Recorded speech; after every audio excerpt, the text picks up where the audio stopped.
The Constitution of India, Preamble. We, the people of India, having solemnly resolved to constitute India into a sovereign, socialist, secular, democratic republic and to secure to all its citizens justice, social, economic and political, liberty of thought, expression, belief, faith and worship, equality of status and of opportunity, and to promote among them all fraternity, assuring the dignity of the individual and the unity and integrity of the nation. In our Constituent Assembly, this 26th day of November 1949, do hereby adopt, enact and give to ourselves this Constitution.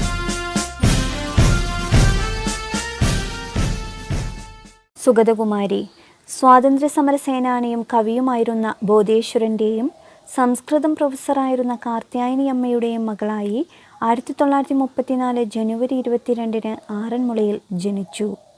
കാവ്യകൈരളിയുടെ മുറ്റത്ത് കത്തിനിന്ന നിറദീപം, മലയാളത്തിൻ്റെ ഹരിതഹൃദയത്തിൻ്റെ മിടുപ്പ്, മലയാണ്മയുടെ മഹാസുഹൃതമായ കവി, അമ്മ എന്നിങ്ങനെയെല്ലാം സുഗതകുമാരി അറിയപ്പെടുന്നു.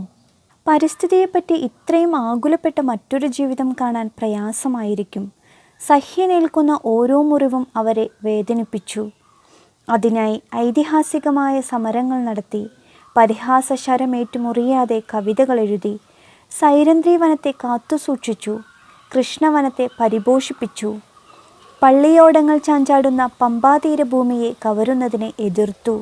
പ്രകൃതിക്കായി അവർ അധികാരികളുമായി നിരന്തരം കലഹിച്ചു. അത് പക്ഷേ നമ്മുടെ ഭാവിക്കു വേണ്ടിയായിരുന്നു, നിലനിൽപ്പിനു വേണ്ടിയായിരുന്നു എന്നത് നമ്മൾ സൗകര്യപൂർവ്വം മറന്നു. മരക്കവി എന്ന പരിഹാസം അമരകവിയെ തളർത്തിയില്ല. ആശയറ്റ സ്ത്രീജന്മങ്ങൾക്കും മനസ്സറ്റുപോയ ജീവിതങ്ങൾക്കും പാവം മാനവ ഹൃദയങ്ങൾക്കും അവർ അഭയമുദ്രയണിഞ്ഞ ദേവിയായിരുന്നു. തൻ്റെ അവസാന അഭിലാഷങ്ങൾ മാതൃഭൂമിയോട് അവർ പങ്കുവച്ചിട്ടുണ്ട്. തൻ്റെ ഓർമ്മയ്ക്ക് ഒരു ആൽമരമുണ്ടാവണം എന്നു മാത്രമായിരുന്നു ആ ആഗ്രഹം. ചുവന്ന പഴങ്ങളുണ്ടാകുന്ന ആൽമരം. ഒരുപാട് പക്ഷികൾ അതിൽ വരും. തത്തകളൊക്കെ വന്ന് പഴങ്ങൾ തിന്നുന്ന അഭയവൃക്ഷം. അതിൻ്റെ പുറത്ത് ഒന്നും എഴുതി വയ്ക്കരുത്, അവിടെ ചിതാഭസ്മവും കൊണ്ടുവയ്ക്കരുത്. ആ ആൽമരം എവിടെ നടണമെന്നും എഴുതി വച്ചിട്ടുണ്ട്. തിരുവനന്തപുരത്തെ പേയാട്. മനസ്സിൻ്റെ താളം തെറ്റിയ നിരാലംബർക്കായി അവർ പടുത്തുയർത്തിയ അഭയയുടെ പിറകുവശത്തെ പാറക്കൂട്ടത്തിനടുത്ത്. താപത്തെ തടയുന്ന, വേരറ്റു വീഴാത്ത മഹാവൃക്ഷമായി അത് വളർന്നു പടർന്ന് തണൽ തരട്ടെ. ഇതായിരുന്നു അവരുടെ അവസാനത്തെ അഭിലാഷം. മാതൃഭൂമി ന്യൂസ് എഡിറ്റർ മലയൻകീഴ് ഗോപാലകൃഷ്ണൻ അവസാനമായി സുഗതകുമാരിയെ കണ്ടപ്പോൾ അവർ പറഞ്ഞതിങ്ങനെ: ചേച്ചിയും സുജാതയും പോയി, ഇനി ഞാൻ മാത്രം എന്തിനു കിടക്കണം? ജീവിതത്തിൽ ഞാൻ എന്തിനു വേണ്ടി പോരാടിയോ ആ അധർമ്മശക്തികളെല്ലാം വീണ്ടും പുനർജീവിക്കുന്നു. മലകളും പുഴകളും നശിക്കുന്നു. സഹ്യാദ്രിയിൽ പോലും പാറകൾ പൊട്ടിക്കലും മരം മുറിക്കലും തകൃതിയായി നടക്കുന്നു. മദ്യവും മയക്കുമരുന്നും നാടിനെ മുടിക്കുന്നു. സ്ത്രീകൾക്കും കുട്ടികൾക്കും നേരെയുള്ള അക്രമങ്ങളും കൊലപാതകങ്ങളും കൂടിക്കൊണ്ടിരിക്കുന്നു. ഇനി ഇതിനെതിരെ പോരാടുവാൻ എനിക്ക് ശക്തിയില്ല. എത്രയും വേഗം ലോകത്തു നിന്നും പോകണം. എനിക്കിനി അധിക കാലമില്ല. എൻ്റെ മരണം അടുത്തിരിക്കുന്നു. എൻ്റെ ശവശരീരത്തിൽ ഒരു പൂവും ഇടാൻ പാടില്ല. സർക്കാരിൻ്റെ ഔദ്യോഗിക ബഹുമതികളൊന്നും എനിക്ക് വേണ്ട. ശരീരം തന്നെ മെഡിക്കൽ കോളേജിന് കൊടുക്കണമെന്നായിരുന്നു ആഗ്രഹം. പക്ഷേ ബന്ധുക്കൾ അതിനെതിരാണ്. അതിനാൽ ഇത്രയും വേഗം ശരീരം ശാന്തി കവാടത്തിൽ ദഹിപ്പിക്കണം.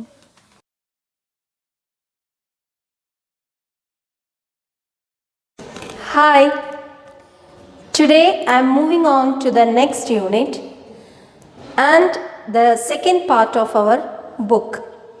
Hope all have collected your second part English text from the school store.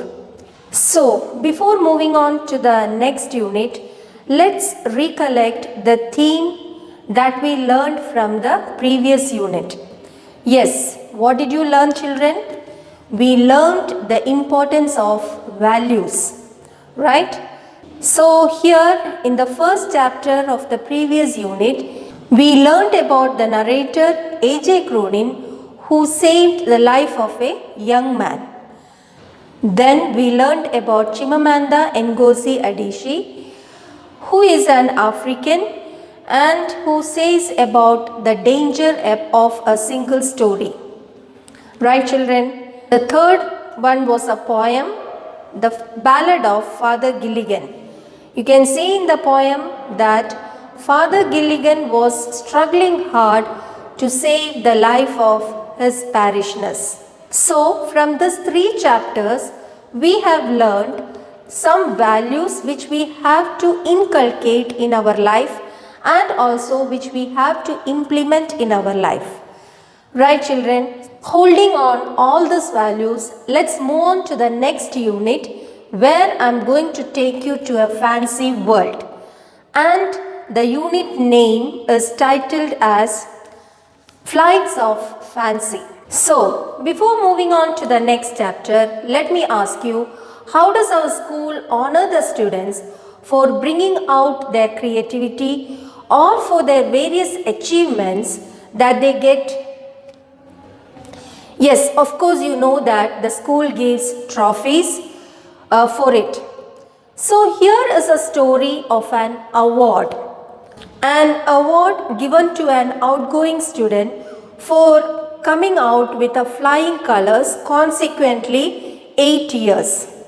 The author of the story is Martha Salinas. It's an autobiography of her. In this story, she says about a small girl who is 14 years old who encounters with various obstacles to achieve the right, that is to get the scholarship jacket. Okay. Now on to the textbook. Before starting the lesson, let me remind you, take 10 minutes time to read page number 120. Okay. Now on to the text. An award is a mark of recognition given in honor of one's excellence in a certain field. Do you dream of getting such awards? If so, what stands in the way of your dreams? Here in the story, the narrator speaks about the obstacles she had to encounter to make her dream come true. The scholarship jacket. Now, the first para. The small Texas school that I went to had a tradition carried out every year during the 8th grade graduation. A beautiful gold and green jacket was awarded to the class valedictorian, the student who had maintained the highest grades for 8 years. The scholarship jacket had a big gold S on the left front side and your name written in gold letters on the pocket. So here you can see this is a first person narration. Okay, here the author itself is saying about an incident which happened in her life. So the small Texas school that I went to had a tradition. What is meant by tradition? Tradition means a belief, custom or way of doing something that has existed for a long time. So this school, the small Texas school, was having a tradition. What was it? This tradition was carried out every year during the 8th grade graduation. That is to give away a beautiful gold and green jacket to the valedictorian. Who is valedictorian? Valedictorian means a student who maintains highest grade consequently. Okay, they are said to be valedictorian. So here in this Texas school, in this small Texas school, there was a tradition. The tradition was to give away a beautiful gold and green jacket to the class valedictorian who has secured consequently A grade, the highest grade. Okay, during the graduation. Graduation means usually in our country we use the word graduation to get a degree, right? But in North America they say graduation for completing a course. So here till 8th grade, who is getting consequently A grade without any fail, okay? They used to get this scholarship jacket. the beautiful scholarship jacket. The scholarship jacket had a big gold S on the left front side and your name written in gold letters on the pocket. So to the left side, you can see in the scholarship jacket there will be a big yes which represents scholar. Okay, yes represents scholar, and below that on the pocket your name will be written. The person who is getting the award, the scholarship jacket, their name will be written below that. So when I am getting the jacket, it will be like Scholar Nandita Menon, right? So like that, one who gets consequently A grade till 8th standard, they are getting this scholarship jacket. Okay, now the next para. My older sister Rosie had won the jacket a few years back and I fully expected to also.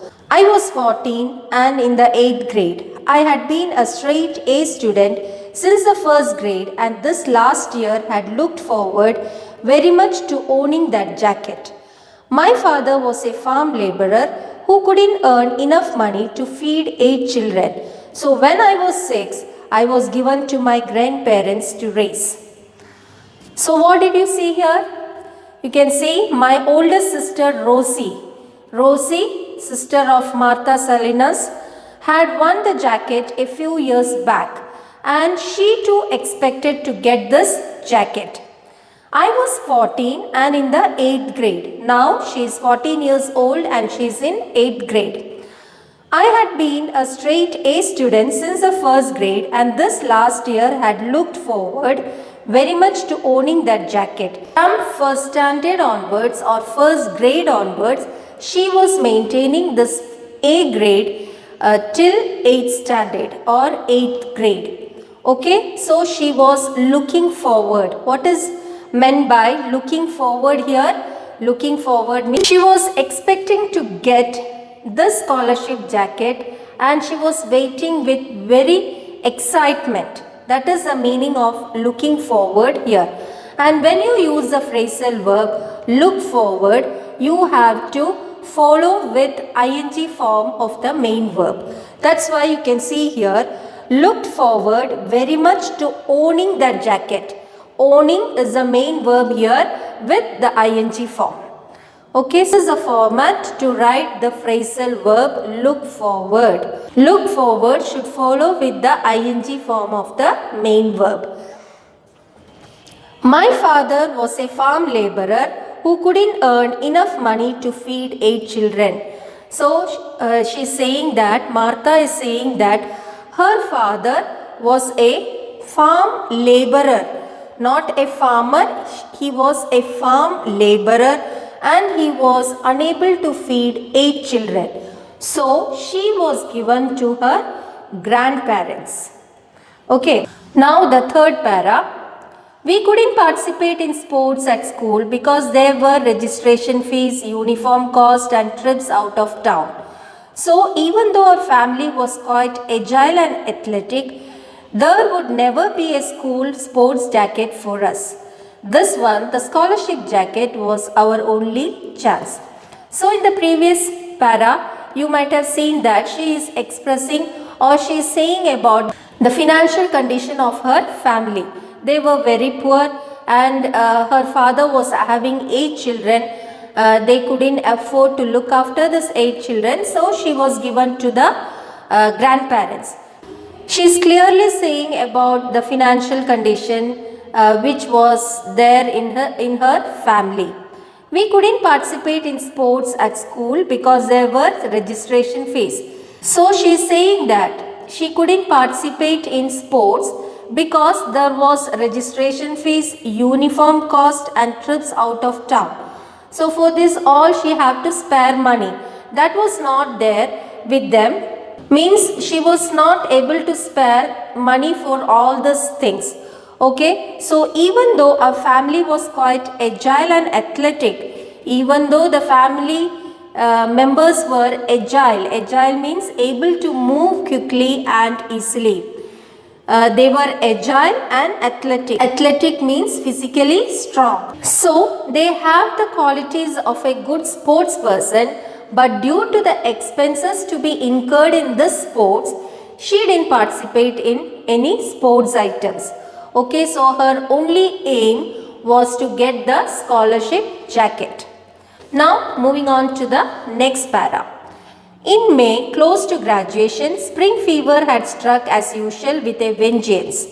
No one paid any attention in class. Instead, we stared out of the windows and at each other, wanting to speed up the last few weeks of school. I despaired every time I looked in the mirror. Pencil thin, not a curve anywhere. I was called beanpole and string bean, and I knew that's what I looked like. That really wasn't much for a 14-year-old to work with, I thought, as I absent-mindedly wandered from my history class to the gym. Another hour of sweating in basketball and displaying my toothpick legs was coming up. Then I remembered my PE shorts were still in a bag under my desk where I had forgotten them. I had to walk all the way back and get them. Coach Thompson was a real bear if someone wasn't dressed for PE. She had said I was a good forward and even tried to talk Grandma into letting me join the team once. Of course, Grandma said no.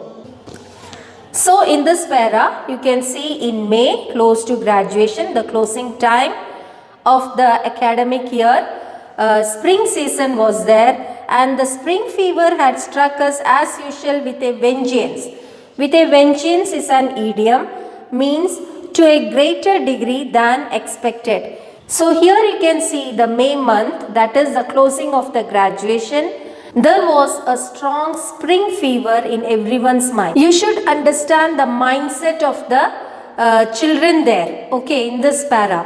Means spring fever struck them more than what was prevailing as usual. Means what? That is their last year in the school and they have some expectation. They are expecting to get good marks, and that's why it is said that this year the spring fever had struck as usual with a vengeance. Means the degree of spring season was little higher than before. No one paid any attention in class. Instead, we stared out of the windows and at each other, wanting to speed up the last few weeks of the school. They were not listening in the class. Instead, they were looking out. They were staring at each other so that let the last few weeks get completed very soon. See, you might have also experienced such a thing. When you were in the school during the March month or during the February month, you will be also in the same way, right? You will listen to the, you will be in an entertaining mood, right? You will be asking your teachers to sing song, to dance, everything. And you also, you won't be listening to the class properly if somebody is trying to take class very seriously, right children? You will be staring at each other, you will be looking out and you will be entertaining yourself. So like that here, children, they were not listening to the class. Instead, we stared out of the windows and each other, wanting to speed up the last few weeks of the school. I despaired every time I looked in the mirror. I despaired. Despaired means to lose hope. Whenever she looks at the mirror, she loses hope. Why? Because pencil thin, not a curve anywhere. Because she looked physically, she was very thin and she was looking like pencil thin. You know the thickness of a pencil. So she was looking like a pencil, very thin person. I was called beanpole and string bean, and I knew that's what I looked like. And her nickname was beanpole or string bean. What is beanpole? See, in gardens, in vegetable gardens, you might have seen that they will keep a stick for the climbers to climb on the stick and go up, right? So she was looking like that stick. That's why she's saying that her nickname was beanpole or string bean. And of course, she was sure that she looked like a beanpole or string bean. That really wasn't much for a 14-year-old to work with, I thought, as I absent-mindedly wandered from my history class to the gym. But she was thinking that these all things should not bother a 14-year-old girl. And like that, with some thought, she was absent-mindedly wandering to the physical education class, that is PT class, from her history class. Another hour of sweating in basketball and displaying my toothpick legs was coming up. So she was thinking that another hour, next period, she has to show the toothpick legs. You might have seen toothpick in hotels or maybe in your house also. So after food, some people use this toothpick to remove all the food which is stuck in between their teeth, right? So that is what. How is that toothpick? Toothpick is very thin. So now she is thinking that now next hour I have to move on by showing my toothpick legs. Then I remembered my PE shorts were still in a bag under my desk where I had forgotten them. Then she suddenly remembered that she didn't take her PE shorts. So here you can see it is used, the word is used as shorts.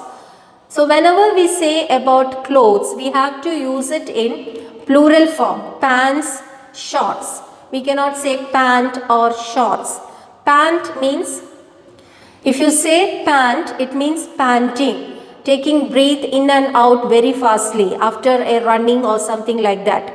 Okay, short. If you say simply short, it sometimes depicts the height. Okay, height of something or somebody. So whenever you are using the words to express clothes, you have to use it in plural form, pants and shorts. So here suddenly she thought she had forgotten her PE shorts. Okay, so she went back to take it. Then I remembered my PE shorts were still in a bag under my desk where I had forgotten them. I had to walk all the way back and get them. Coach Thompson was a real bear if someone wasn't dressed for PE. So Coach Thompson, their PT teacher, was like a bear if they didn't wear the PE shorts during PT period. She knows that very well. She had said I was a good forward and even tried to talk grandma into letting me join the team once. Even though she said that Coach Thompson is like a bear when they are not dressed up in their PE shorts, she is also saying the good quality of her PT teacher. Okay, she is saying that she had said I was a good forward, means she is a good player, and even tried to talk grandma, and she asked the permission of grandma to letting her into the team. But of course grandma said no. Okay, now moving on to the next para.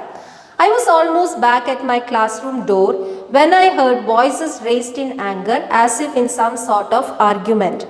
I stopped. I didn't mean to eavesdrop. I just hesitated, not knowing what to do. I needed those shorts and I was going to be late. But I didn't want to interrupt an argument between my teachers. I recognized the voices, Mr. Schmidt, my history teacher, and Mr. Boone, my math teacher. They seemed to be arguing about me. I couldn't believe it. I still remember the feeling of shock that rooted me flat against the wall as if I were trying to blend in with the graffiti written there.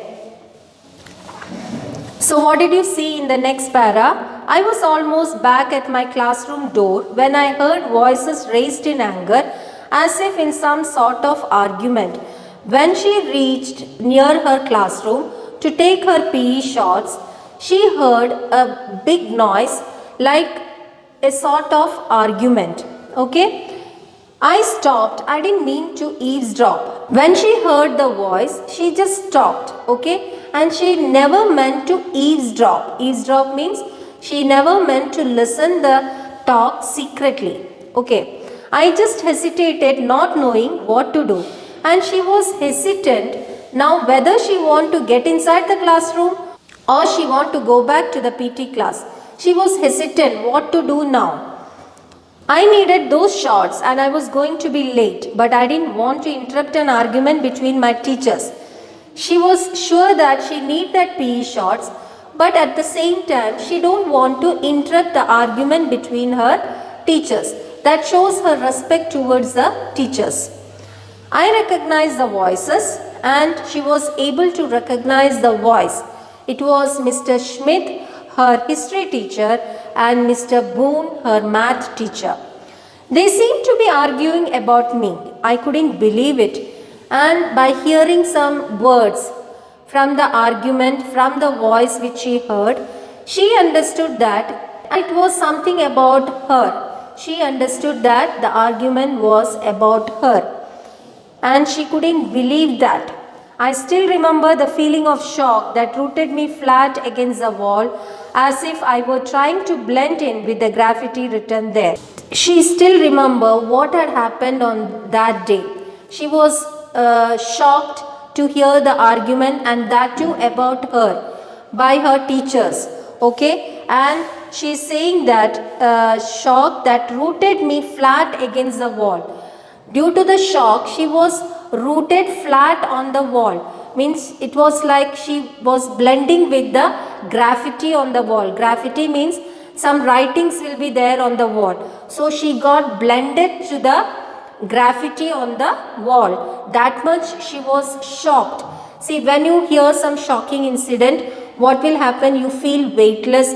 You begin to sweat, isn't it? So that feeling has been expressed here, like she was getting blended to the graffiti written on the wall. Till this you have to read, and you have to understand, not just reading, you have to read between the lines and understand the emotional quotient of the character each time whenever she describes the various incidents. Okay, that is called reading the language text. Okay, so I hope you will read it and you will try to answer the questions which are given there. Okay, children, so with that I conclude this session, and see you in the next class with the remaining part of the story. Bye.